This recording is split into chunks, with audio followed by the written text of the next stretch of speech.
मेरी शादी का पहला सावन।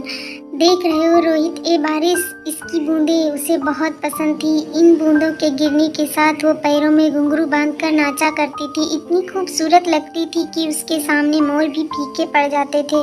उसे बारिश बहुत पसंद थी और वह आज भी पसंद होगी। आज इस बारिश के साथ उठने वाली मिट्टी की खुशबू फिर से उन दिनों में ले जाकर मुझे छोड़ आई, जब हम बरसात के मौसम पर सड़क में यूं घूमते और घर आते थे। ये बारिश भी बड़ी अजीब है। लोगों के लिए पानी है और मेरे लिए बरसते इश्क की कहानी। पहाड़ी के पीछे जो वो ढाबा है जहाँ मैं चाय पीने जाता हूँ, वहाँ की चाय उसे बहुत पसंद थी। अब हर बरसात में कॉलेज से लौटते वक्त वहाँ की चाय ज़रूर पीते थे। चाय वैसे भी उसे बहुत पसंद थी। मई जून की दोपहर में भी वो चाय पीना पसंद करती थी और जब मैं मना करता था तो बड़ी नज़ाकत से कहती थी, जनाब, आपके लिए सिर्फ चाय होगी, मेरे लिए तो इश्क है।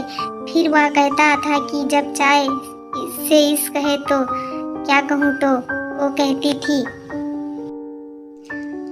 तुम और मैं तो एक है, तो मेरी पसंद तुम्हारी भी पसंद होगी। और ये बोलकर हंसने लगती थी। जानते हो, क्योंकि चाय मुझे कभी पसंद नहीं थी और ये बात वो जानती थी। हाँ, कभी हाँ नहीं मैंने उसे, लेकिन उसे पता चल गया था।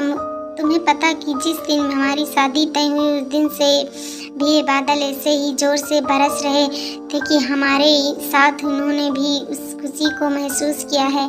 ये भी हमारी खुशी में मेरी नैना की तरह झूम कर नाचे थे। उस दिन नैना ने मुझसे कहा था कि हम अब हमेशा इन बूंदों के साथ नाचेंगे, गाएंगे और हमेशा इनकी बेतुकी बातों पर हंसता रहता था। हमारी शादी की ये फ़ोटो देख रहे हो, नैना के चेहरे की मुस्कुराहट, एक खुशी हमारी शादी में दस्तक देने वाली बेमौसम बारिश के लिए थी। लोग बेमौसम बारिश से परेशान हो थे और मेरी नैना दुनिया की पहली दुल्हन होगी जो बारिश में भीगते हुए भी फ़ोटो शूट करवा रही थी।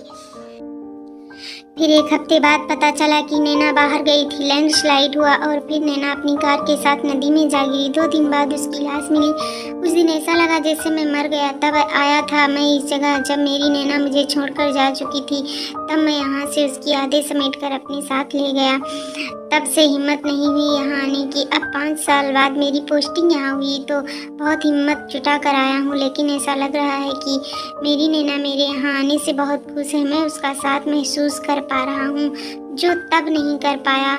अब वो कर दिया मैंने। अपनी नैना की शादी के पहले सावन का गिफ्ट दे दिया मैंने। अब हम साथ उस पहाड़ी तक घूमने जाएंगे, उस ढाबे की चाय भी पीने हम साथ जाएंगे। अब हम दोनों अपना हर सावन एक साथ ही मनाएंगे।